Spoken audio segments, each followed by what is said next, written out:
السلام علیکم ناظرین، میں ہوں عائشہ شبیر اور آپ دیکھ رہے ہیں ABN نیوز انٹرنیشنل۔ نظر ڈالتے ہیں آج کی اہم خبروں پر۔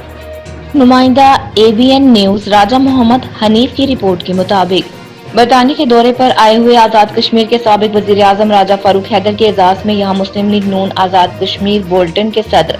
راجہ شفیق خان نے استقبالیہ دیا، جس میں پارٹی رہنماؤں اور کارکنوں کی ایک بڑی تعداد نے شرکت کی۔ اس موقع پر راجہ فاروق حیدر اور پارٹی رہنماؤں نے ملک کی موجودہ سیاسی صورتحال اور تحریک آزادی کشمیر کے حوالے سے کہا،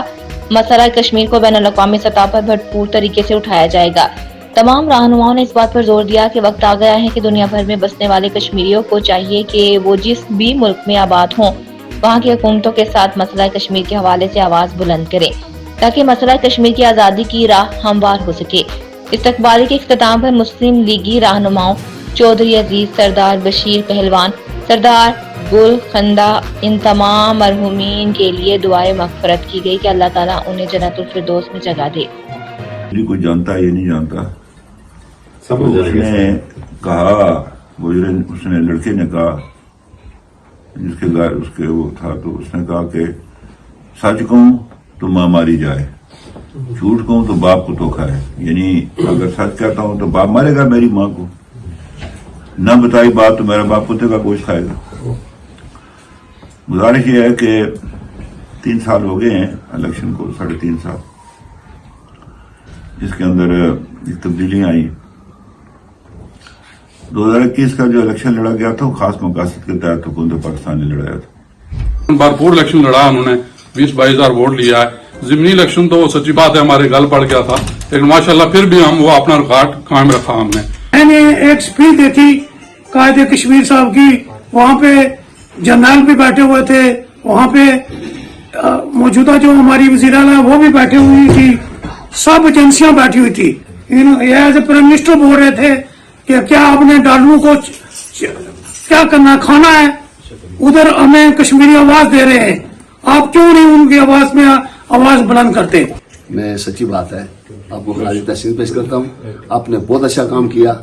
آپ ایک ٹون کے اندر گئے، اور ہماری گورنمنٹ تھی پاکستان آزاد کشمیر کے اندر، وہ تو فاروق حیدر صاحب پرائم منسٹر بھی تھے، اور لوگوں کے جو مسائل بھی تھے، اگر کسی نے آپ سے اپروچ کی تو آپ نے ان تک وہ میسج پہنچایا، لوگوں کے کام بھی کیے۔ میں شاہ صاحب کے ساتھ رابطے میں رہا ہوں، اور انہوں نے وعدہ کیا تھا کہ میں ان معاملات کو ٹھیک کروں گا، ان کو بٹھاؤں گا، ان کے معاملات میں دور کروں گا۔ اب معاملات یہ ہیں کہ وہ میرے خیال میں شاہ صاحب ان کی سرپرستی کر رہے ہیں، جو خرابی ہمارے حلقے میں ہو رہی ہے، اور آپ شاہ صاحب کو یہ کلیئر میسج دیں کہ ہم کسی کو بھی آپ ڈنڈی مارنے کی اجازت نہیں دیں گے۔ انہوں نے کشمیری قوم کے لیے، حالانکہ پاکستان میں اپنی جماعت کی حکومت تھی، لیکن پھر بھی ان کا موقف اتنا سخت رہا ہے رائٹس کے حوالے سے کہ کشمیر کونسل یا منگلا ڈیم کی رائلٹی یا اس طرح کے جو بڑے بڑے منصوبے سے ان کے حوالے سے انہوں نے بڑا سخت سٹینڈ لیا، اور وہ رائٹس کشمیری قوم کو دلا کے کہنا پڑتا ہے کہ آج جو ہماری پرائورٹیز ہیں اسپیشلی حکومت آزاد کشمیر کی، وہ کشمیر کے حوالے سے ٹھیک نہیں ہیں، اس لیے کہ کہیں بھی جو ہماری حکومت ہے اس کی طرف سے کشمیر کے حوالے سے کوئی کسی قسم کی پالیسی بیان یا کوئی کسی قسم کی پالیسی ہمیں نظر نہیں آ رہی ہے۔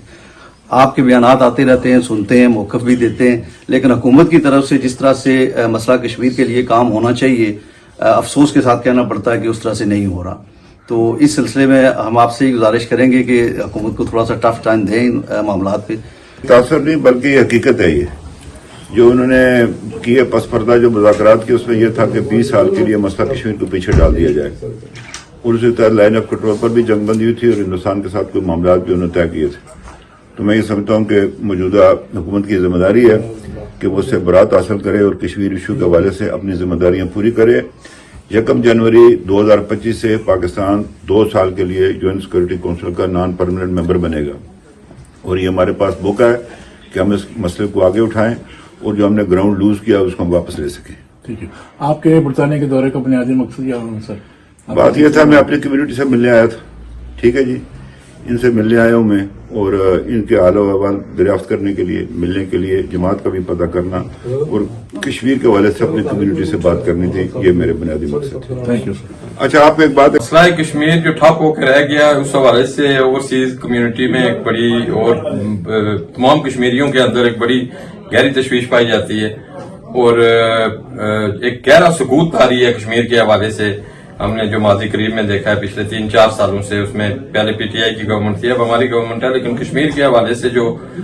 خاموشی ہے وہ بڑی ورنگ ہے ہمارے لیے، ہم تمام کشمیریوں کے لیے. تو ہمارا تو مطالبہ یہی ہے بحیثیت کشمیری کے پلیبیسائٹ کروایا جائے، جو یونائٹڈ نیشن کی قراردادیں ہیں ان کے مطابق کشمیر کا مسئلہ حل کیا جائے. کشمیر جو برننگ ایشو ہے پوری دنیا کے اندر، اور یہ انڈیا اور پاکستان کے درمیان ایک بہت بڑا مسئلہ ہے. پوری کشمیری جو قوم ہے اس کے لیے، کشمیریوں کی آزادی کے لیے میں سمجھتا ہوں کہ اس کو جلد از جلد حل ہونا چاہیے. تو یہ لاکھوں کروڑوں انسانوں کی جانوں کا مسئلہ ہے. وہاں جو ظلم و ستم ہو رہے ہیں کشمیر کے اندر لوگوں پر، ہم سب کا یہ ایمان ہے اور یہ کوشش ہے کہ یہ مسئلہ جو ہے فوری طور پہ حل کیا جائے. اقوام متحدہ اور دیگر جتنی بھی عالمی طاقتیں ہیں ان سے ہم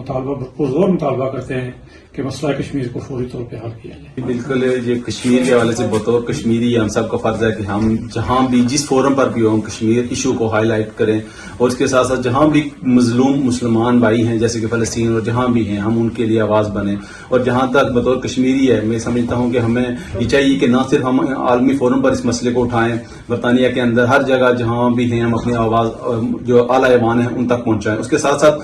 پاکستانی جو حکومت ہے اس پر بھی یہ دباؤ ڈالیں کہ وہ مسئلہ کشمیر کے حل کے لیے اپنی کوششیں اور سنجیدہ کوششیں کریں.